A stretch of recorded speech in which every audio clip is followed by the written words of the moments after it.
7h30 à Kinshasa. C'est l'heure de vous informer, Madame, Messieurs. Bonjour et bienvenue à toutes et à tous à cette grande édition de la mi-journée sur la radio-télévision nationale congolaise. Direction Brésil, la 30e conférence climatique où la COP30 va se tenir à Belém, au Brésil, du lundi 10 au vendredi 21 novembre 2025, où tous les dirigeants du monde se sont donné rendez-vous. La voix de la RDC s'est rapportée par le chef de l'État, Félix-Antoine Tshisekedi Tshilombo, heure de cette journée à Belém. Reportage Jiska Kusema Chichibita et Bob Moussoulou. La ville de Belém, capitale de l'État du Pará dans le nord du Brésil, accueille cette semaine des représentants de 143 pays, dont près de 100 chefs d'État et de gouvernement, venus participer à la 30e conférence de parties sur les changements climatiques, la COP30. Il est connu de tous qu'aucune réflexion mondiale sur le climat ne peut se faire sans la participation de la République démocratique du Congo, pays qui détient une bonne partie de la solution au réchauffement climatique avec sa biodiversité aux côtés du Brésil et de l'Indonésie. C'est dans ces cadres que le président de la République, Félix-Antoine Tshisekedi Tshilombo, est arrivé cette nuit à Belém, au cœur de la forêt de l'Amazonie. Ici, au Brésil, le chef de l'État congolais devrait s'adresser au monde entier sur la vision de la République démocratique du Congo, pays solution, à l'occasion du sommet des chefs d'État qui s'ouvre ce 6 novembre. Cette vision consiste en une participation cohérente, visible et efficace assortie d'engagements financiers cohérents.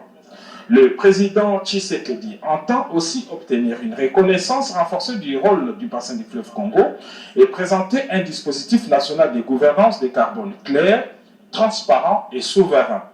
En marge de sa participation à la COP30, le président Félix Tshisekedi va rencontrer en tête-à-tête le président Lula da Silva.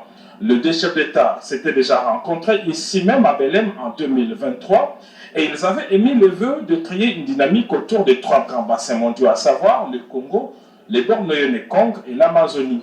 Il convient de noter que la COP30 de Belém est de plus attendue en termes d'attraction et de résultats. Pour le président Lula da Silva, la COP30 doit être celle de la mise en œuvre de l'accord de Paris, car depuis 2015, le pays y travaille encore. Ils doivent aussi présenter cette année leur contribution déterminée au niveau national. La République démocratique du Congo, comme on le sait, représente le deuxième plus grand massif forestier au monde. Ces vastes 155 millions d'hectares de forêts constituent près de 10% des forêts tropicales mondiales et près de 38% des forêts en Afrique. Retournons à Kinshasa, à la Chambre haute du Parlement. La question d'actualité sur l'appréciation du franc congolais face aux dollars américains adressée au vice-premier ministre en charge de l'économie nationale a été examinée au cours de la plénière du Sénat du mardi dernier sous la conduite du président Jean-Michel Sama Lukonde Kyenge. Janine Kalinga, Gilles Piana, bienvenue. Lusala nous propose les résumés de la plénière. Le Sénat, sous la conduite de son président Jean-Michel Sama Lukonde Kyenge, examiné au cours d'une plénière la question d'actualité du sénateur Janvier Mshakasiwa, adressée au vice-premier ministre en charge de l'économie nationale, Daniel Mukoko Samba. Cette question était centrée sur l'appréciation actuelle du franc congolais par rapport au dollar américain. Le sénateur Micha s'est dit préoccupé par le fait que l'appréciation du franc congolais est constatée sur le marché d'échange pendant que la population perd le pouvoir d'achat. Il était par ailleurs question de savoir le mécanisme mis en place par le gouvernement et la Banque centrale pour aboutir à cette appréciation de la monnaie nationale face à la devise étrangère qui est le dollar américain. Le vice-premier ministre en charge de l'économie s'est largement étalé sur les mesures économiques importantes prises par le gouvernement pour que la monnaie nationale connaisse une appréciation face au dollar. Les sénateurs, dans leur majorité, ont émis le vœu que les mesures mises en place aient l'impact positif sur les vécus quotidiens des ménages congolais, notamment en termes du pouvoir d'achat. Au cours de cette même plénière, les sénateurs ont abordé la problématique de 2 projets de loi portant création de l'Ordre national des héros nationaux et de l'Ordre national du léopard. Ces projets de loi ont été confiés à la commission PAJDH qui devra présenter le rapport final y afférent lors de la prochaine plénière avant que les sénateurs ne procèdent à l'adoption. L'actualité, c'est aussi cette formation de responsables des supermarchés sur la réglementation de prix dans le but d'assurer le respect du cadre de réglementation de prix sur le bien de consommation, nous dit Rodé Panda. 2 jours ont suffi pour les séminaires de sensibilisation à l'intention des responsables financiers de supermarchés sur la réglementation des prix sur les marchés congolais. Sur l'instruction du vice-premier ministre, ministre de l'économie nationale, Daniel Mokoko Samba, le secrétaire général à l'économie nationale, Célestin Cuité, qui a présidé à la clôture, est revenu sur les recommandations d'application. L'objectif est d'assurer le respect du cadre réglementaire en matière de prix sur les marchés intérieurs. Le ministère s'est fait ce devoir de pouvoir vous dire comment est-ce que vous pouvez élaborer une structure de prix. Quand est-ce que vous devez la transmettre? Comment est-ce que vous pouvez élaborer les statistiques de production, d'importation et de vente? Comment vous pouvez élaborer ou transmettre les états financiers à quelle date au ministère de l'économie nationale? Comment est-ce que vous pouvez établir votre facture lorsque vous passez la transaction avec un client? Toutes ces matières ont été données, c'est pour que vous ne puissiez pas dire que non, ce qui nous intéresse, nous, c'est seulement le barème des sanctions.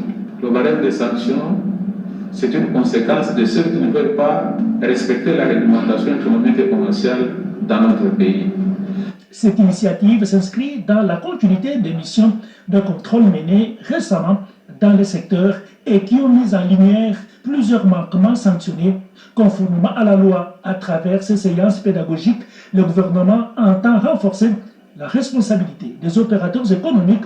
Le ministère de l'économie nationale reste engagé dans la protection du pouvoir d'achat et la promotion de la conformité aux règlements économiques.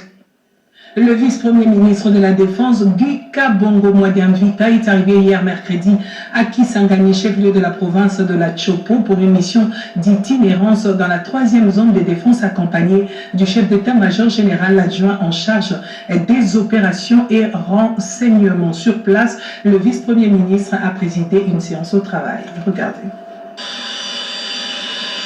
En itinérance dans la 3e zone de défense, le vice-premier ministre, ministre de la Défense nationale et des anciens combattants est accompagné du chef d'état-major général adjoint en charge des opérations et renseignements, le lieutenant général Chaligo Nzandourou. À son arrivée, il a présidé une séance de travail à huis clos au centre de coordination des opérations avant d'effectuer une visite d'inspection de plusieurs infrastructures militaires. La délégation s'est ensuite rendue au centre d'entraînement Baouma où le commandant du centre, le colonel Molengo, a présenté un briefing sectoriel au vice-premier ministre, ministre de la Défense nationale et des anciens combattants. Un an après sa précédente tournée dans cette région militaire, Maître Guy Kabongo Mwadiamvita est revenu évaluer l'état d'avancement des actions entreprises et s'assurer de leur mise en œuvre effective. Je suis là pour contrôler et superviser, ce cas échéant, sanctionner ce qui n'a pas été mis en place. Un responsable qui ne fait pas les contrôles, quel rapport va-t-il faire au commandant suprême? À Kisangani, le programme du vice-premier ministre, ministre de la Défense nationale et des anciens combattants prévoit notamment un briefing à l'état-major de la 3e zone de défense, la visite des sites stratégiques ainsi qu'une causerie morale avec les militaires stagiaires dans le cadre de renforcement des capacités. Engagés dans la mise en œuvre du trinôme FEC, formation, équipement et casernement, Maître Guy Kabongo Mwadiamvita privilégie une approche inclusive axée sur la redynamisation des forces armées de la République démocratique du Congo et une vision chère au chef de l'État et commandant suprême Félix Antoine Tshisekedi Tshilombo.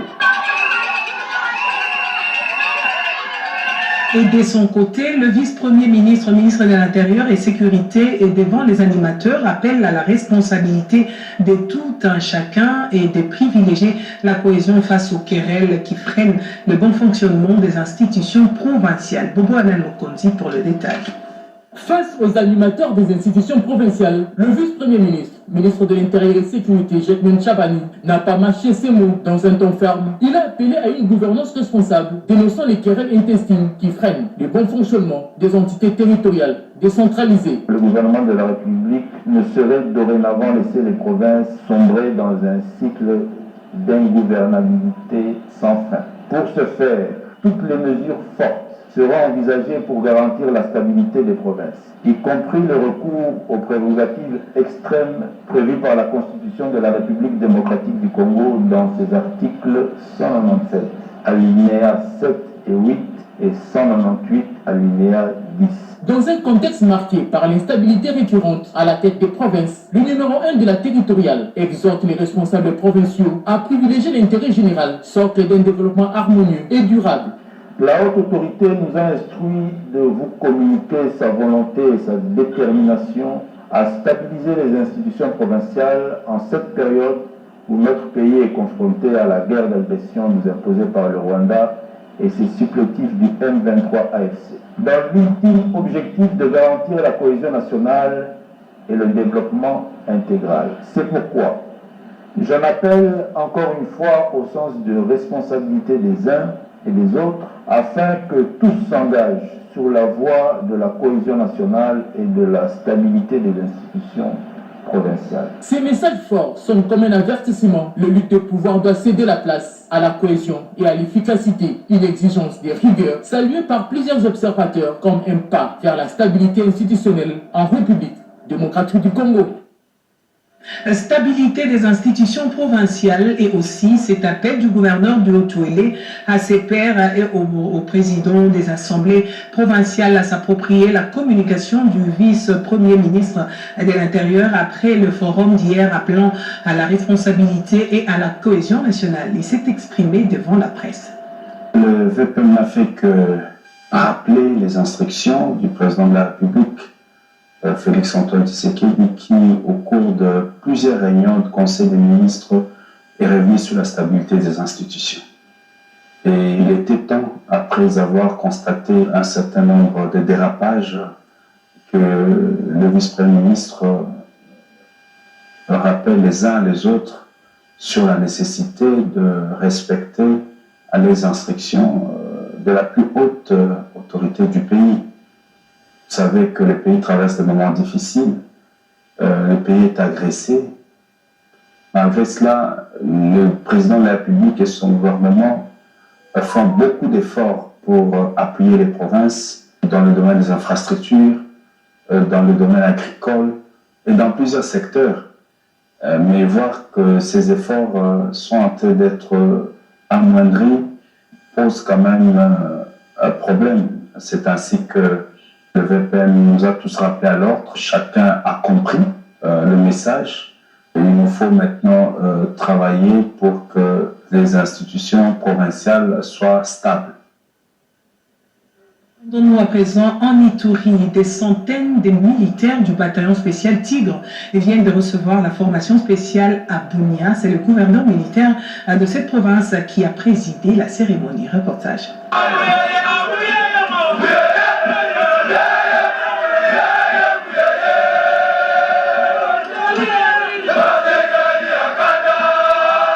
C'est sous une pluie battante que les commandants des opérations et gouvernants militaires de l'Ituri, le lieutenant-général Lugoyan Kashamadjoni, a présidé ce mercredi 5 novembre courant la cérémonie marquant la fin de la formation de plus de 200 militaires du bataillon spécial Tigre au site de Diango. Cette formation accélérée des 20 jours a renforcé la capacité opérationnelle des troupes dans les combats des jungles, a martelé cet officier onusien. First and foremost, I extend my sincere congratulations. Tout d'abord, je tiens à adresser une nécessaire félicitation à tous les apprenants. Votre travail acharné, votre discipline et votre volonté d'apprendre vous ont mené à ce moment d'objectif. Au cours des dernières semaines, vous avez fait preuve d'une motivation et d'un professionnalisme exceptionnel. with honor. Après plusieurs démonstrations tactiques devant les autorités militaires, le lieutenant-général Luboyan Kashamadjouni a salué la collaboration entre les forces congolaises et onusiennes qui favorise la stabilité de la province de l'Ituri. Depuis que nous sommes ici avec nos partenaires de la MONUSCO, nous avons eu plusieurs formations. Et ces formations nous ont aidés dans les opérations ici à l'Ituri.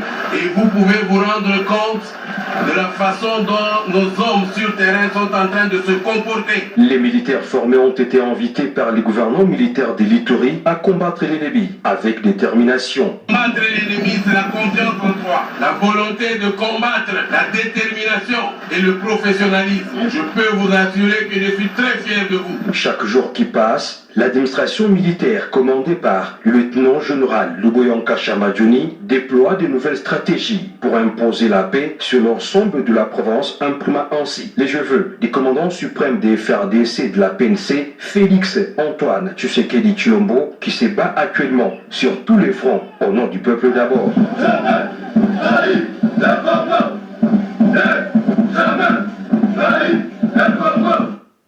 Une nouvelle étape vient d'être franchie pour renforcer la coopération régionale face aux défis complexes posés par la présence des combattants étrangers dans la région de Grand Lac et à l'est de la République. Pour ce faire, la RDC, à travers le PDDRCS, participe à la deuxième réunion de travail régional des désarmements et rapatriements qui se tient à Entebbe, en Ouganda. Peggy Mukunda.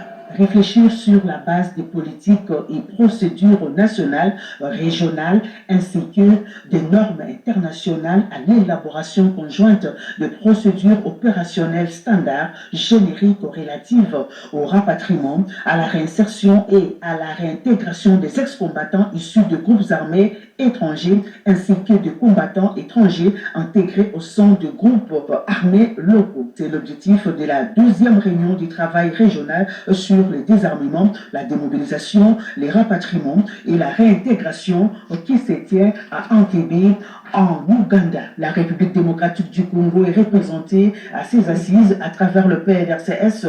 À la tête de la délégation, la coordonnatrice nationale adjointe du PDDRCS chargée des questions techniques et opérationnelles, Marie-Chantal Lumba. Cette deuxième réunion se tient dans un contexte particulièrement sensible en RDC, caractérisé à la fois par des avancées notables dans le processus de paix et de sécurité en faveur du retour d'une paix durable dans l'est du pays et par la persistance des poches de résistance et d'affrontements dans certaines zones encore occupées par les forces négatives du groupe armé M23 soutenu par le Rwanda, ce qui continue d'aggraver la situation des crises dans la région. Ne peut être importateur ou exportateur que la personne qui a sollicité et obtenu le numéro import-export à ce jour via la plateforme de la société d'exploitation du guichet unique intérieur Ségus, une annonce faite au cours d'un point de presse organisé par Ségus RDC. Le détail dans ce reportage de Yolande Foucault. La Ségus accélère la digitalisation avec la dématérialisation du numéro import-export. Désormais, toute personne souhaitant importer ou exporter en République démocratique du Congo doit impérativement obtenir son numéro import-export via la plateforme digitale de Ségus. C'est ce qu'ont rappelé lors d'un point de presse à Kinshasa, Yolène Kayakes Amutong, directrice générale adjointe de Ségus, accompagnée du directeur Mbomolo de l'import-export au secrétariat du commerce extérieur et des fils Nzamitere, responsable support client Kinshasa. Cette réforme est le fruit d'un partenariat public-privé exemplaire qui prouve qu'avec la volonté politique, de la compétence technique et un esprit de responsabilité patriotique, la modernisation devient une réalité. Je tiens à remercier le président de la République, son Excellence Antoine Félix Tshisekedi Tshilombo, pour son leadership éclairé et son engagement constant en faveur de l'amélioration du climat des affaires. Cette dématérialisation marque une étape majeure dans la digitalisation du commerce extérieur en République démocratique du Congo. Elle vise à simplifier les démarches administratives en réduisant les délais, les coûts et en renforçant en même temps la transparence des opérations. Au Congo-Kinshasa ne peut être importateur, exportateur que la personne qui a sollicité et obtenu les numéros import-export à ce jour via la plateforme SEGIS. L'objectif affiché est clair, centraliser les services, fluidifier les échanges commerciaux et offrir aux opérateurs économiques une plateforme fiable, moderne et efficace. Une avancée concrète pour rendre le commerce extérieur plus compétitif. Vers la réduction des déchets plastiques et la préservation des écosystèmes en RDC, un atelier national du plan de lutte contre la pollution plastique a été initié par le ministre de l'Environnement en collaboration avec ses partenaires techniques et financiers. On en parle avec Lucie Lavic-Chissine. Lutte contre la pollution plastique, les RDC passe à l'action. Le pays de Lumumba réaffirme ainsi son engagement en faveur d'un environnement plus propre. Organisé par le ministère de l'Environnement et du Développement durable avec l'appui des partenaires techniques et financiers, cet atelier national qui va permettre de valider un plan national de lutte contre la pollution plastique a réuni experts, décideurs et acteurs de la société civile autour de cette urgence écologique majeure. Le secrétaire général à l'environnement a souligné la gravité du phénomène qui impacte les écosystèmes aquatiques, les sols et la santé publique. La pollution plastique est l'un des fléaux environnementaux actuels. Notre pays n'est pas épargné. Notre zone côtière et nos milieux aquatiques non plus. Si nous ne faisons rien pour définir une gestion de cette pollution, nous ne serons pas en mesure de gérer les conséquences qui se font déjà sentir dans notre pays. Et nous devons y travailler pour que nous puissions trouver des solutions à ces fléaux. La Convention d'Abidjan, représentée à ces assises, a également exprimé son soutien à l'élaboration d'un plan d'action concret pour la RDC. Il y a un certain nombre d'activités qui sont dans le plan d'action en cours, sur lesquels les différents experts vont réfléchir. On a trouvé que comme ceux-là ont déjà impulsé un processus national, nous avons mobilisé un peu de ressources pour les accompagner. La lutte contre la pollution plastique passe par une mobilisation collective avec pour objectif réduire drastiquement la production, l'utilisation et l'abandon des plastiques non recyclables. Un signal fort salué par les participants dans un contexte où la pollution atteint un seuil critique dans plusieurs villes du pays. Le procureur général près la Cour constitutionnelle, John Prosper Moké-Maïlé, était en présence en séance plutôt de travail avec une délégation belge avec à sa tête le procureur fédéral de la Belgique, Madame Hans Franssen, sur l'apport de la RDC dans la lutte contre le terrorisme et la corruption à l'échelle mondiale. Reportage. Sollicité par la délégation belge, cette séance s'est consacrée premièrement au partage d'expériences entre les deux États partenaires sur leurs systèmes judiciaires respectifs, ensuite au renforcement de la coopération internationale dans la lutte contre la criminalité de toute forme qui transcende les frontières nationales. À partir du moment où le parquet général de la Cour constitutionnelle a cette compétence-là, de pouvoir enquêter aussi dans certaines circonstances, ça pourrait être très utile pour nous dans le cadre de la coopération internationale, à partir du moment où, dans le cadre d'enquête belge, nous aurons besoin de certaines informations. Bien évidemment, nous avons compris entre-temps que nous passons également pour pouvoir avoir ces informations via Monsieur le procureur général près de la Cour de cassation, qui est le premier responsable en matière de coopération internationale pour votre pays. Ici est de retenir que cette rencontre s'inscrit dans le cadre du renforcement de la coopération judiciaire qui existe déjà entre ces deux pays. Pour rappel, le procureur général Moké-Maïlé a récemment effectué une mission au Royaume de Belgique où il a été reçu par les deux présidents de la Cour constitutionnelle belge. La plateforme de confession religieuse membre de la CINE vient de lancer une pétition pour la reconnaissance du génocide congolais. Rodépanda.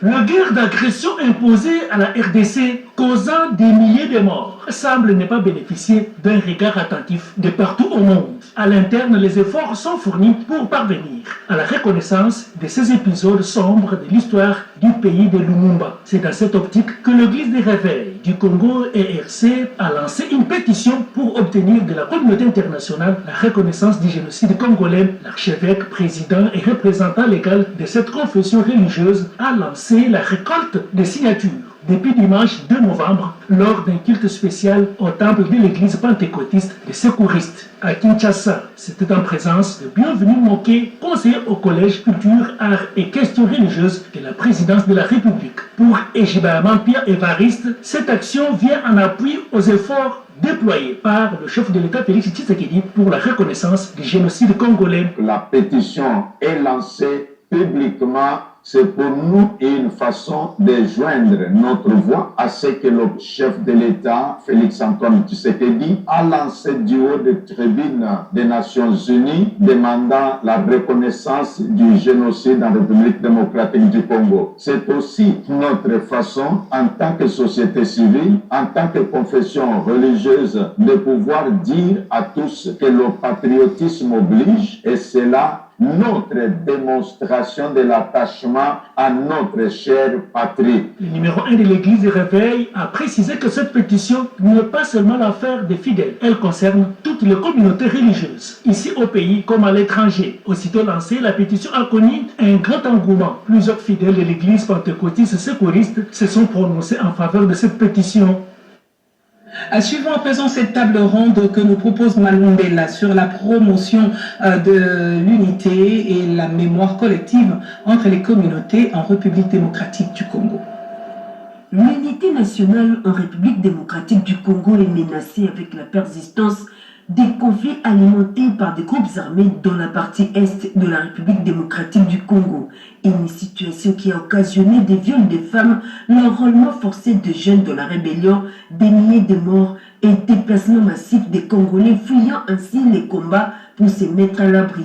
Face à cette situation inhumaine et déplorable, l'École supérieure de formation des leaders de l'unité a organisé une table ronde à Kinshasa le 1er novembre 2025 sur la mémoire collective en RDC pour la promotion de la cohésion entre les communautés. Les participants ont apporté leur contribution par visioconférence à partir de chaque ville à travers la RDC. Le but est de permettre à chaque Congolais de s'approprier la mémoire vivante et travailler pour la refondation de la RDC. Au cours des échanges, il a été démontré comment l'unité psychologique du peuple congolais est plus que vivante partout où il se trouve. Cette table ronde se veut un renforcement de cohésion nationale au-delà d'un plaidoyer pour dire non à la balkanisation de la République démocratique du Congo. Des encouragements adressés à la population victime de cette guerre injuste avec exhortation de garder l'unité. Les responsables des Eco for Leaders et les membres de la structure des leaders de l'unité engagés pour la paix et le développement de la RDC sollicitent l'implication active des dirigeants du pays pour la réunification et mettre fin à la guerre d'agression dans la partie orientale. Le mot unité a été plusieurs fois prononcé par les représentants de chaque ville de la RDC pour cimenter la cohésion et la mémoire collective.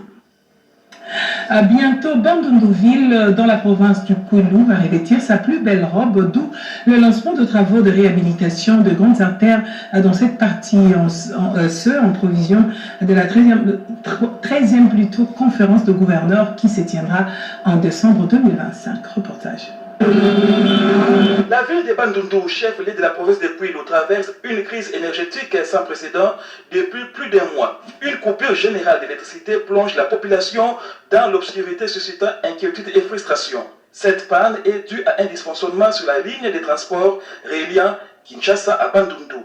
L'énergie consommée à Bandundu provient en effet du complexe hydroélectrique d'Inga, situé à près de 1000 km. Un acheminement qui dépend de multiples facteurs souvent perturbés par les aléas climatiques. Cette situation critique a des répercussions immédiates sur la vie quotidienne des habitants. La coupure du courant nous pose problème. Depuis un temps, nous avons des difficultés, surtout par rapport aux clients. Il n'y a pas assez de fréquentation. Nous sommes dans le noir. ça nous pose un grand problème par rapport pour répondre aux besoins des clients, et puis il y a plein de déclarations par rapport à ça.